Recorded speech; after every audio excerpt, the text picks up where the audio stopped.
Magsiawit kayo sa Panginoon ng isang bagong awitin. Magsiawit kayo sa Panginoon, buong sandaigdigan.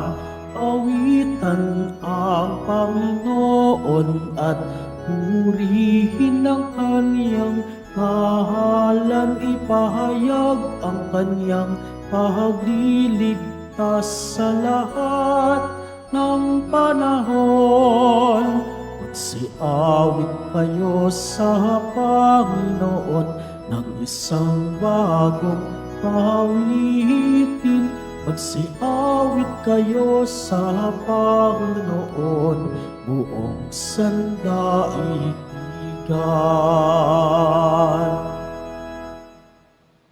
Sa ngalan ng Ama at ng Anak at ng Espiritu Santo, Amen. sumainyo ang Panginoon. At sumaiyo rin.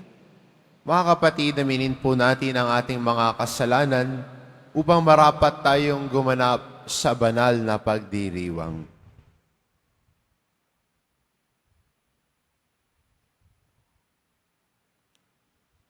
Inaamin ko Sa makapangyarihang Diyos at sa inyo mga kapatid, na lubha akong nagkasala sa isip, sa salita, sa gawa at sa aking pagkukulang. Kaya isinasamo ko sa mahal na Birheng Maria, sa lahat ng mga anghel at mga banal, at sa inyo mga kapatid na ako'y panalangin sa Panginoong ating Diyos. kaawaan tayo ng makapangyarihang Diyos, patawarin tayo sa ating mga kasalanan, at patnubayan tayo sa buhay na walang hanggan. Amen. Panginoon, kaawaan mo kami. Panginoon, kaawaan mo kami. Kristo, kaawaan mo kami. Kristo, kaawaan mo kami. Panginoon, kaawaan mo kami. Panginoon, kaawaan mo kami. Manalangin tayo.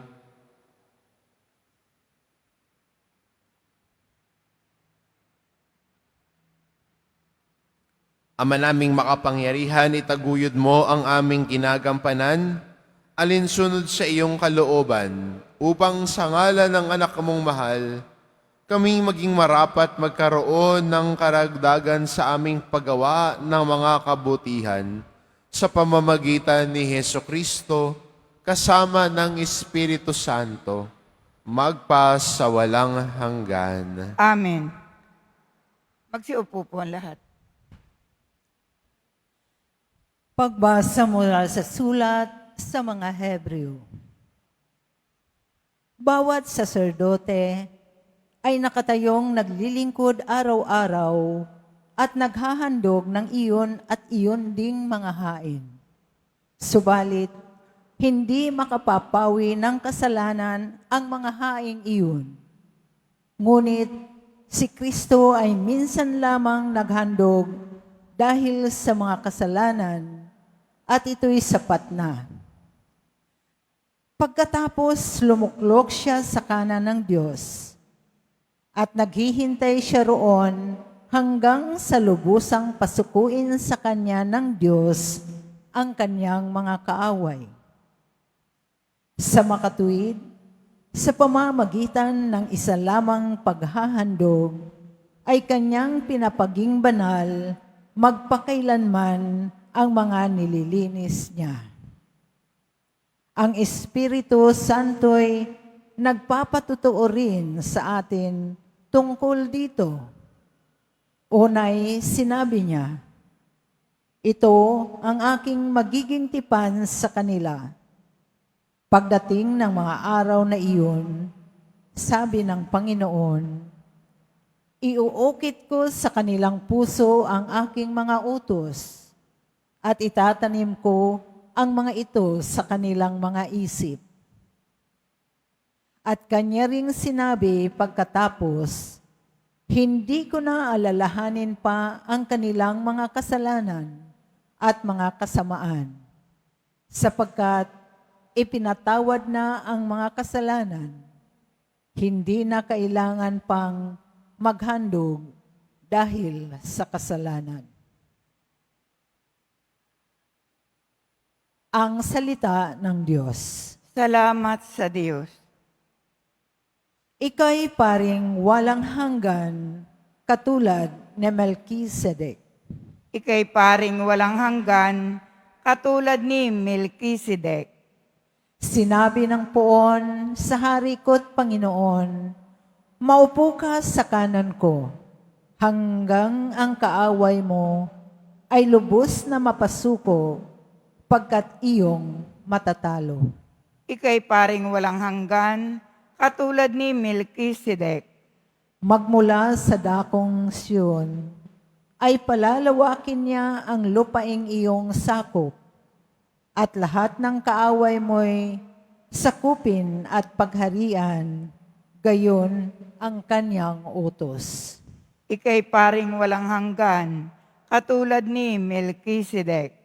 Sasamahan ka ng madla kung dumating ang panahong lusubin ka ng kaaway. Magmula sa mga bundok, lalabas at sasamahan ka ng mga kabataan. Ika'y paring walang hanggan, katulad ni Melchizedek. Panginooy may pangako na ito'y tiyak mangyayari, ganito ang kanyang saysay. Katulad ni Melchizedek, gagawin kang saserdote na hindi na wawakasan. Ika'y paring walang hanggan, katulad ni Melchizedek. Magsitayo po ang lahat.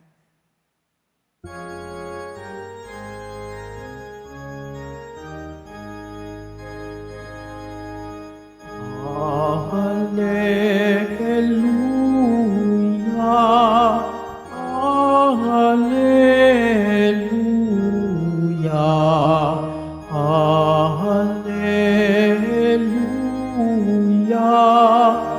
Alleluia.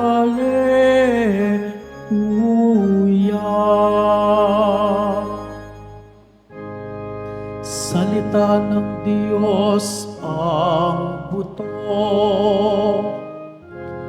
na tanim ni Jesucristo upang tumubo sa tao. Alleluia,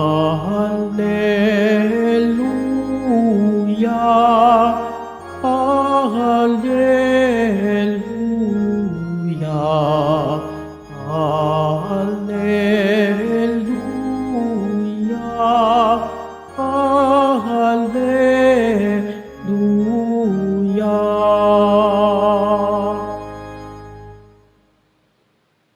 Sumainyo ang Panginoon, At sumaiyo rin. ang mabuting balita ng Panginoon ayon kay San Marcos. Papuri sa iyo, Panginoon. Nung panong iyon, muling nagturo si Jesus sa tabi ng lawa ng Galilea. Pinagkalimpumpunan siya ng napakaraming tao, kaya't lumulan siya sa isang bangkang nasa tubig at doon naupo. Ang karamihan na may nasa dalampasigan, nasa gilid na ng tubig, at sila'y tinuruan niya ng maraming bagay sa pamamagitan ng talinhaga. Ganito ang sabi niya, pakinggan ninyo ito. May isang magsasaka na lumabas upang maghasik. Sa kanyang paghahasik ay may binhing nalaglag sa daan. Dumating ang mga ibon at tinuka ang mga iyon. May binhi namang nalaglag sa kabatuhan. Agad sumibol ang mga iyon sapagkat manipis lamang ang lupa doon. Ngunit nang tumindi na ang sikat ng araw, nalanta at natuyo ang mga binhing tumubo. Palibhas ay walang gaanong ugat. May binhi namang nalaglag sa dawang. Lumago ang mga dawang at ininis ang mga binhing tumubo, kaya hindi nakapamunga. At may binhing nalaglag sa matabang lupa, at ito'y tumubo, lumago at nag-uhay ng mainam. Mga uhay na tig-30, tig-60, at tig-100. Tig-100 ang butil. Sinabi pa ni Jesus, Ang may pandinig ay makinig. Nang nag-iisa na si Jesus, ang ilang nakarinig sa kanya, ay lumapit na kasama ang 12 at hiniling na ipaliwanag ang talinhaga. Sinabi niya, sa inyo'y ipagkakaloob ang na malaman ang lihim tungkol sa paghahari ng Diyos. Ngunit sa iba, ang lahat ng bagay ay ituturo sa pamamagitan ng talinhaga.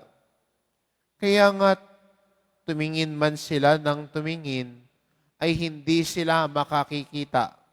At makinig man sila ng makinig, ay hindi makaunawa. Kung gayon, marahil sila'y magbabalik loob sa Diyos at patatawarin naman niya. Pagkatapos tinanong sila ni Jesus, hindi pa ba ninyo naunawaan ang talinhagang ito? Paano ninyo maunawaan ang ibang talinhaga? Ang inihasik ay ang salita ng Diyos. Ito ang nasa daan, ang nasaksihan ng salita. Pagkatapos silang pakinggan ito, pagdakay dumating si Satanas at inalis ang salitang napahasik sa kanilang puso. Ang iba'y tulad naman ng napahasik sa kabatuhan. Pagkarinig nila ng salita, ito'y agad nilang tinanggap at may galak. Ngunit hindi naman ito tumimo sa kanilang puso, kaya't hindi sila nanatili. Pagdating ng kahirapan o pag-uusig, dahil sa salita, agad silang nanlamig. Ang iba na may tulad ng napahasik sa dawang. Dininig nila ang salita, ngunit sila'y naging abala sa mga bagay ukol sa mundong ito, naging maibigin sa mga kayamanan at nagpahangad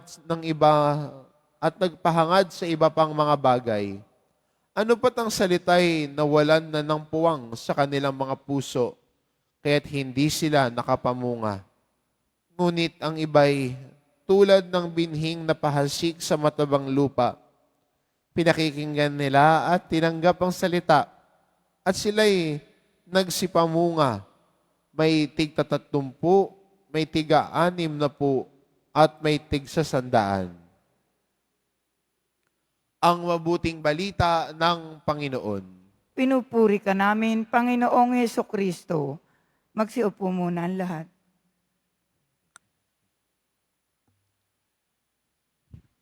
Marahil ang talinhaga sa ating ebanghelyo ay madalas na natin naririnig. Siguro nga ang iba ay kabisado na ang talinhagang ito ni Jesus. Pero maganda para sa atin na yung talinhagang ito ay hindi lang natin alam o kabisado. Pero maganda rin tignan, saan ka dito? Where do you find yourself in the parable of Jesus? Saan ka mas relate? Relate ka ba sa binhi na sa may daanan, sa may batuhan, sa may dawang, o sa mabuting balita? At sa pagkakataong ito, maganda rin na tignan niyo sarili natin. Aminin. Minsan kasi gusto natin, we want to say good about ourselves or think so high about ourselves na minsan sumusobra. Kaya nga, di ba, may term tayo yung gandang-ganda sa sarili. Minsan, maganda rin sa Ebanghelyo na tignan ang katotohanan sa buhay natin. Asan ba ako? Alin ako dito? Alin ako mas relate? At kung may kababaan ng puso, we can give the humble, minsan, right answer. Kasi kilala natin yung sarili natin . Alam mo sa sarili mo, paano ka nakakatugon sa salita ng Diyos? Paano ka nakakatugon at paano mo na isa sa buhay ang pananampalataya mo? Kaya maganda, hindi lang kabisado at alam. Pero maganda rin makita ang talinhaga ni Jesus na ito bilang salamin para sa atin. Where am I right now in my journey of faith? Nasaan ako? At kung asan man tayo, maging totoo tayo sa sarili natin, doon tayo sasalubungin ni Jesus. Doon tayo pupuntahan ni Jesus kung tatawagin natin ang kanyang pangalan at nagnanais tayong lumapit sa kanya. God will go to us. Pupuntahan niya tayo, sasalubungin niya tayo. Naisin lang natin na pumunta sa kanya. At yung pagpunta natin ay kasama doon yung pagbabago ng puso. Kasama doon yung kahandaan natin na baguhin ang buhay natin. Kasama doon ang linisin ang buhay natin para ang puso natin ay tulad ng binhi na nahulog sa matabang lupa, ang salita ng Diyos ay umusbong at magbunga. Kaya ang salita ng Diyos sa araw na ito para sa atin ay isang paanyaya din na lumakad patungo sa kaganapan ng buhay. Lumakad tungo sa pananampalataya na nagbubunga. Dahil si Jesus ang mahalaga sa buhay natin. Hinihintay tayo ni Jesus. Inaanyayahan tayo ni Jesus na lumapit sa Kanya, sumunod sa Kanya. At sana, sa pagtanggap natin, sa pakikinig natin ng salita ng Diyos, totoo magbunga ito sa buhay natin. Dahil ang Diyos ang kasama natin, ang Diyos ang kalakbay natin. Nagsisikap tayo magbago, nagsisikap tayo na panibaguhin ang buhay natin para ang pagtanggap natin sa salita ng Diyos ay hindi parang sa umpisa lamang, kung hindi pang matagalan, panghabang buhay, nagdudulot ng pagbabago ng buhay. Amen. Magsitayo po ang lahat.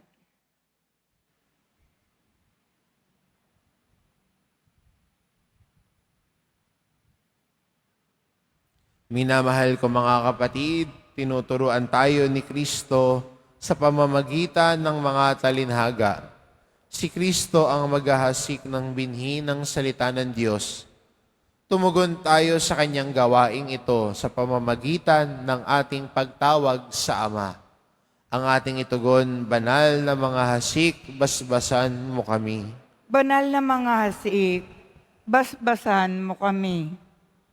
Ang simbahan sa daigdig, naway maging tulad ng mayamang lupa na nagbibigay bunga ng tig-isang daang ani. Manalangin tayo. Banal na mga hasik, basbasan mo kami.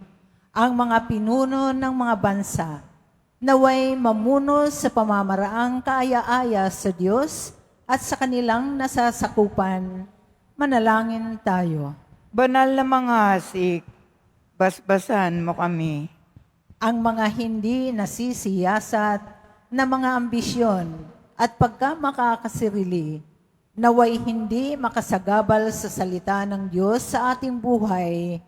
Manalangin tayo. Banal na mga hasik, basbasan mo kami. Ang mga may sakit, naway makaranas ng nakapagpapagaling na kapangyarihan ni Kristo. Manalangin tayo. Banal na mga hasik, basbasan mo kami. Ang mga pumanaw, naway magtamasa ng liwanag, kaligayahan at kapayapaan sa langit.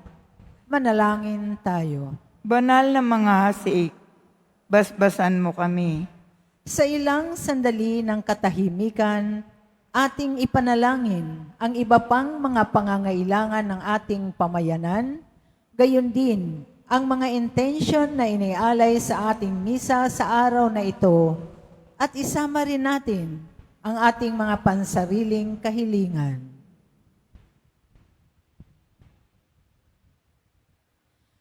Manalangin tayo.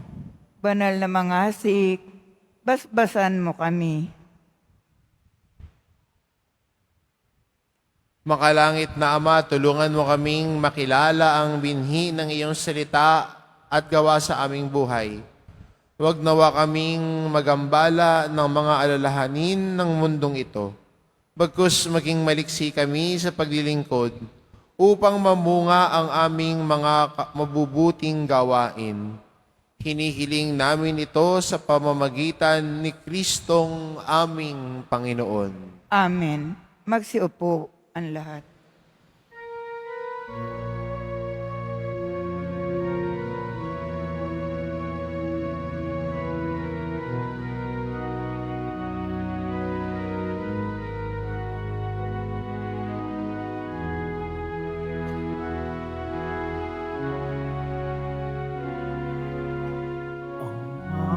Maihahandog sa'yo, Panginoon, ay tinapay at alak mula sa aming kamay. Sa iyong kabutihan, aming iaalay ang tinapay at alak sa isag ng aming buhay.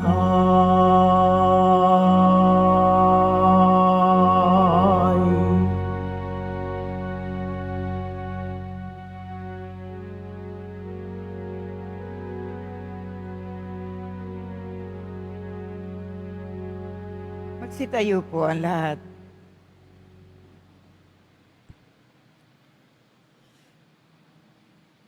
Manalangin kayo mga kapatid, upang ang paghahain natin ay kalugdan ng Diyos amang makapangyarihan. Tanggapin nawa ng Panginoon itong paghahain sa iyong mga kamay, sa kapurihan niya at karangalan, sa ating kapakinabangan at sa buong sambayanan niyang banal. Ama naming lumikha, tanggapin mong walugod ang aming mga handog ngayon ang kabanalan na iyong dulot.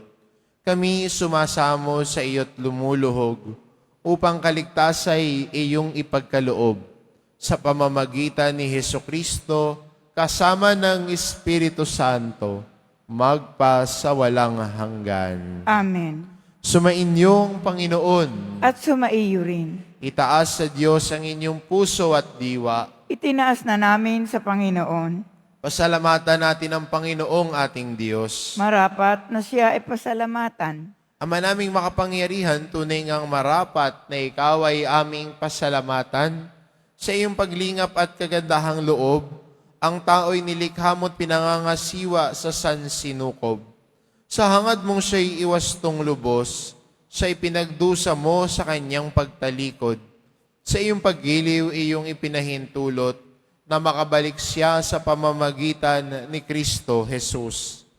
Kaya kaisa ng mga anghel na nagsisiawit ng papuri sa iyo, nang walang humpay sa kalangitan, kami nagbubunyi sa iyong kadakilaan. Santo, Santo, Santo, Panginoon Diyos ng mga hukbo, napupuno ang langit at lupa ng kadakilaan mo.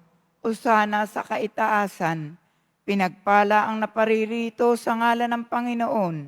Usana sa kaitaasan, magsiluhod po ang lahat. Ama naming banal, ikaw ang bukal ng tanang kabanalan, kaya't sa pamamagitan ng iyong Espiritu gawin mong banal ang kaloob na ito, upang para sa amin maging katawan at dugo ng aming Panginoong Hesukristo. Bago niya pinagtiisang kusang loob na maging handog, hinawakan niya ang tinapay. Pinasalamatan kanya. Pinagati-hati niya iyon, iniabot sa kanyang mga alagad at sinabi, "Tanggapin ninyong lahat ito at kanin. Ito ang aking katawan na ihahandog para sa inyo."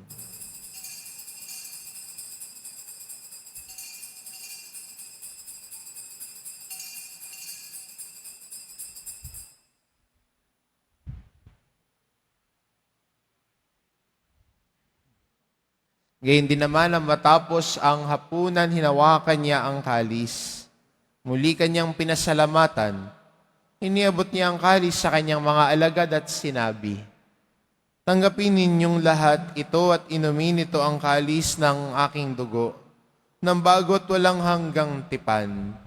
Ang aking dugo na ibubuhos para sa inyo at para sa lahat, sa ikapagpapatawad ng mga kasalanan. Gawin ninyo ito sa pag-alala sa akin."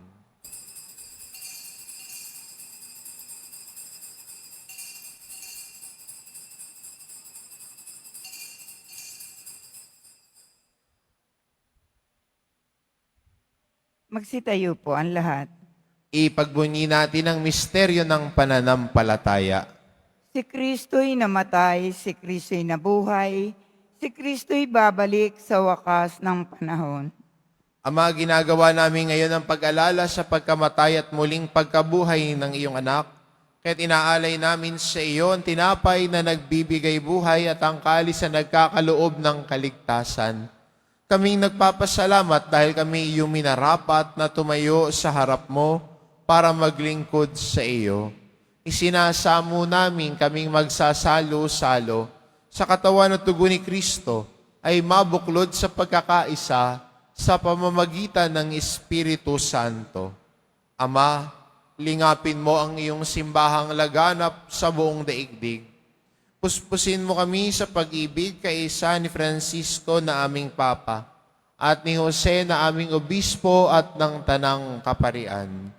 Alalahanin mo rin ang mga kapatid naming nahimlay na may pag-asang sila'y muling mabubuhay, gayon din ang lahat ng mga pumanaw. Kaawaan mo sila at patuloyin sa iyong kaliwanagan. Kaawaan mo at pagindapatin kaming lahat na makasalo sa iyong buhay na walang wakas.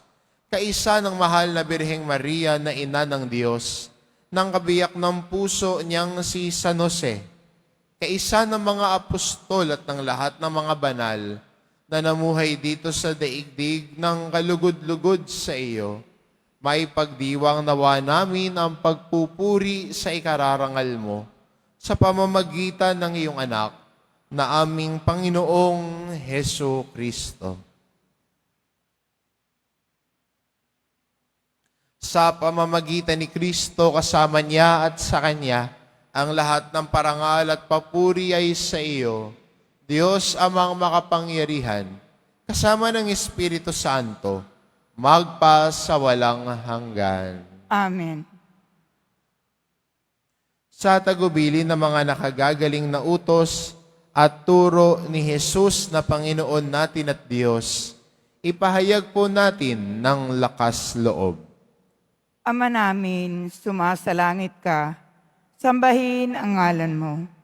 Mapasa amin ang kaharian mo, sundin ang loob mo dito sa lupa para nang sa langit. Bigyan mo kami ngayon ng aming kakanin sa araw-araw at patawarin mo kami sa aming mga sala para ng pagpapatawad namin sa nagkakasala sa amin.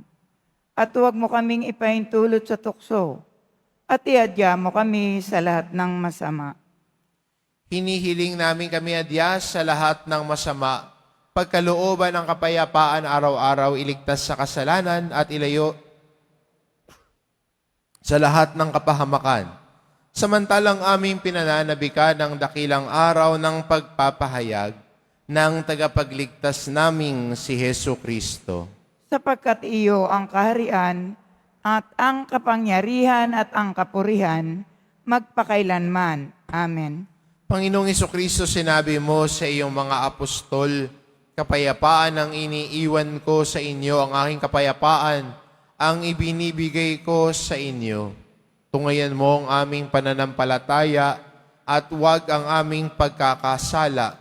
Pagkalooban mo kami ng kapayapaan at pagkakaisa, ayon sa iyong kalooban, kasama ng Espiritu Santo, magpa sa walang hanggan. Amen. Ang kapayapaan ng Panginoon ay laging sumainyo. At sumaiyo rin.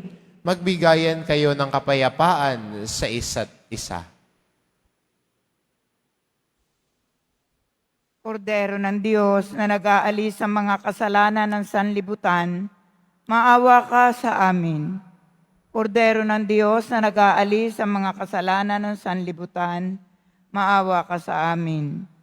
Kordero ng Diyos na nag-aalis sa mga kasalanan ng sanlibutan, ipagkaloob mo sa amin ang kapayapaan. Magsiluhod po ang lahat.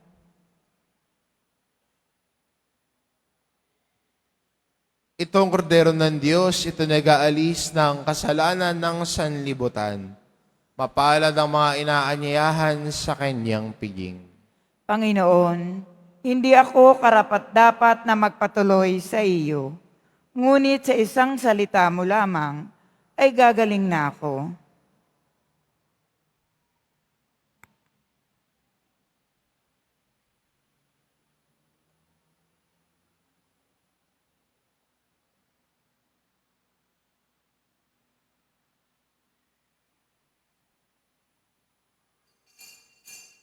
Para sa lahat ng tatanggap ng banal na komunyon, sasagot po tayo ng amen. Pagkasabi ng pari o ng lay minister ng katawan ni Kristo, at isubo agad sa bibig bago umalis sa harapan ng pari o ng lay minister.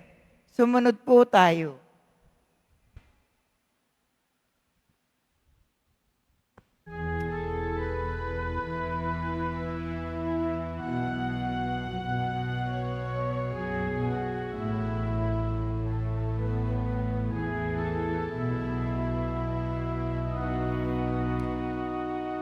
Ang sino man sa akin nananahan,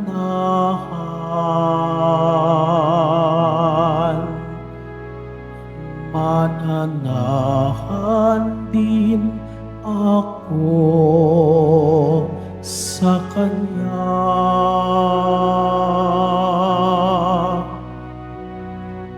At kung siya'y mamunga ng masagana, siya sa ama'y nagbigay ng karangalan.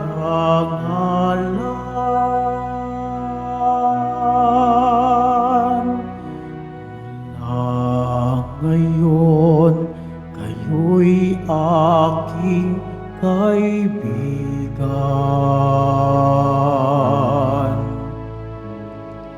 Hinango sa dilim at kababaan,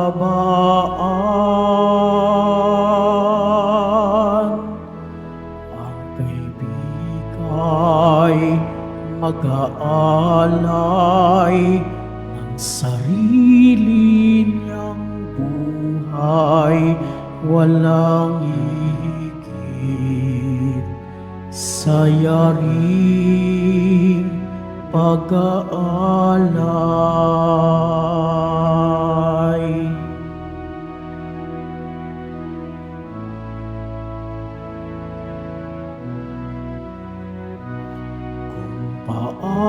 Paanong mahal ako ng aking Ama,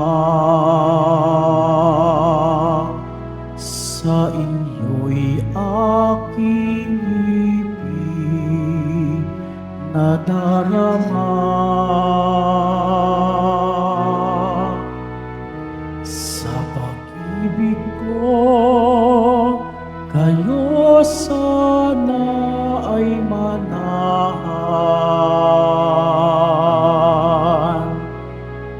at bilin ko na kayo ay magmahalan.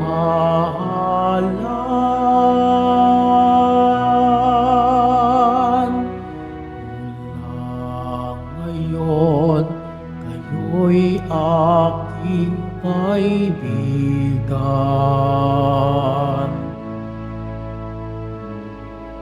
Hinango sa dilim at kababaan,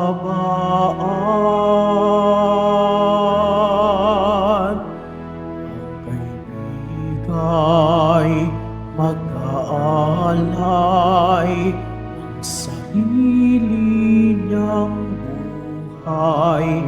walang hihigit sa yaring pag-aalay.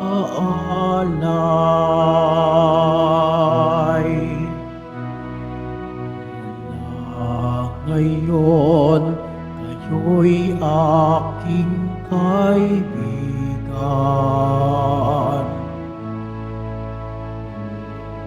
Hinango sa dilim at kababaan, ang kaibigan ay mag-aalay ng sarili niyang buhay, walang hihigit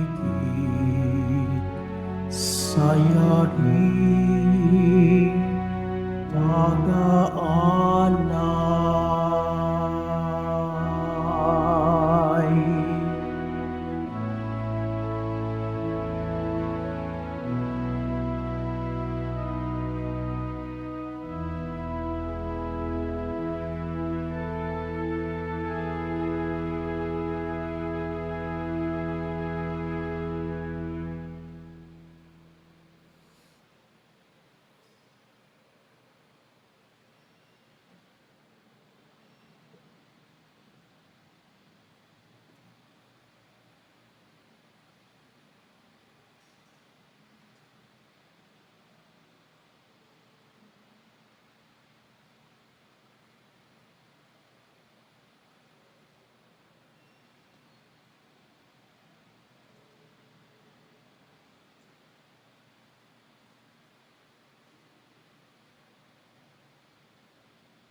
Announcement.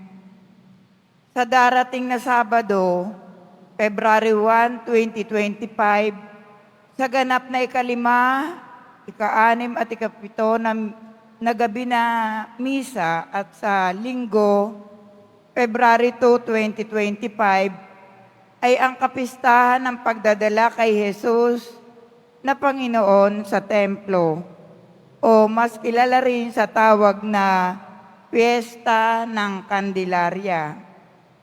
Ang araw na ito ay araw ng pagbabasbas ng mga kandila, tanda na si Jesus na ating manunubos, ang siyang dakilang liwanag.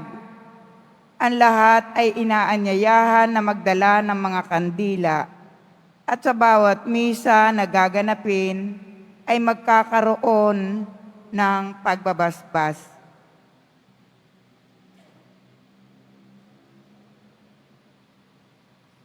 Mga kadiboto, mabibili pa rin po sa ating Parish Finance Office ang Nazareno Images, Nazareno Medallion, at ang Nazareno Novena and Prayer Booklet in English or Tagalog. Pagkatapos ng misa, wiwisikan po ang lahat ng banal na tubig.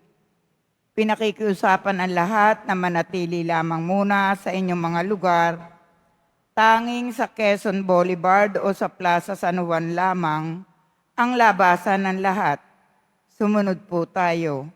Maraming salamat po sa inyong pagdalaw at pagsisimba sa Basilica Minor at Pambansang Dambana ni Jesus Nazareno.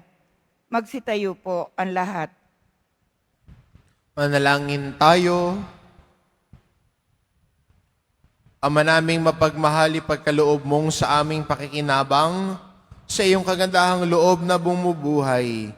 Lagi nawa naming maikarangal ang inyong pagpapalang sa aming ibinigay.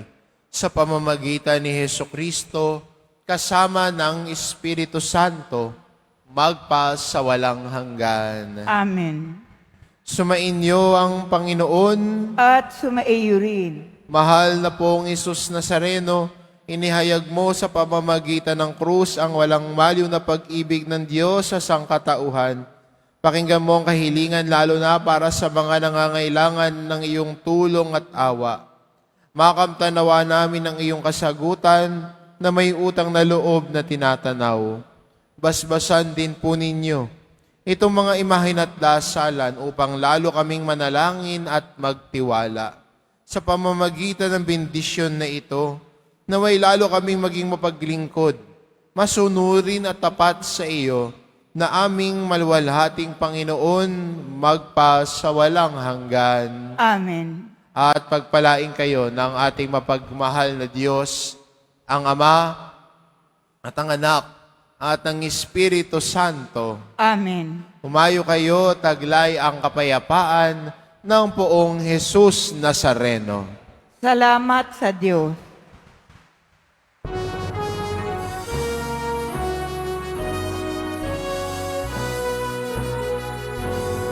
Nuestro Padre Jesus Nazareno, sinasamba ka namin. Pinipintuho ka namin, aral mo ang buhay at kaligtasan. Nuestro Padre Jesus Nazareno, iligtas mo kami sa kasalanan. Ang krus mong pinamatayan ay sagisag ng aming kaligtasan. Nuestro Padre Jesus Nazareno, inarangal ka namin. Nuestro Padre Jesus Nazareno, niluwalhati ka namin. Nuestro Padre Jesus Nazareno, inarangal ka namin. Nuestro Padre Jesus Nazareno, niluluwalhati ka namin.